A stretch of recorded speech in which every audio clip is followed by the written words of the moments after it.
بعد گفتن که تنام الدهر ویحک فی غطیت بها حتی اذا مت انتبهت. این زمانه خواب میکنی. تنام الدهر، دهر زمانه، عمرت را با خواب سپری میکنی. فی غطیت، در خوراک. یعنی آدمی که خوراک میکشد غالبا این در خواب غفلت است، در خواب چقور هست. تنام الدهر ویحک فی غطیت بها حتی اذا مت انتبهت. عمرت را با خواب گذرانیدی کو حتی وقتی که وفات کردی بعد هوشیار میشوی. بعد هوشیار میشه که من چی کار کردم؟ عمرم را سپری کردم، عمرم را گذرانیدم.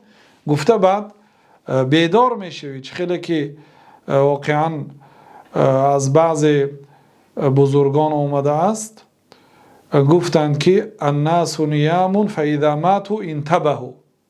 تنام الدهر ویحک فی غطیت.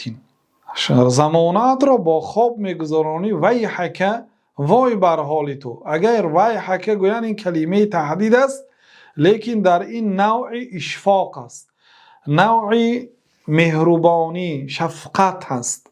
ویحک، وای بر حال تو میگوید، لیکن همچون مهربانی میگوید. کلمه تهدید است، او را ترسانیده ایستادید از عاقبت وخیمش، ولی از جانب شما مهربان. اما اگر ویلک گوید، این هم کلمه تهدید است، لیکن در این اشفاق نیست، در این مهربانی نیست. این به غالبا به کافرها و به گناهکارها گفته میشد. ویلک، ویل بر تو، یعنی کلمه تهدید و عذاب است بر تو، و در این یگان ذره شفقت نیست. ویحک فی غطیت، وای بر حال تو عمرت را در خواب گذرانیدی.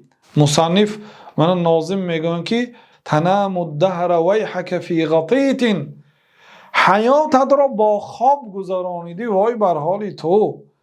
یعنی اگر 8 ساعتی خواب کنید 20 ساعت در خواب است. با اگر مردمی ماه تقریبا 10 سال اولش یعنی که گویا که وی عمر ندید، ایام کودکیش بیفایده است، برای اینکه ما تعلیم علم نمیگیریم از خردسالی. هم مردمی هستند که از سن 4 سالگی حفظ قرآن میکردن، حفظ تاریخ میکردن، حفظ حدیث میکردن.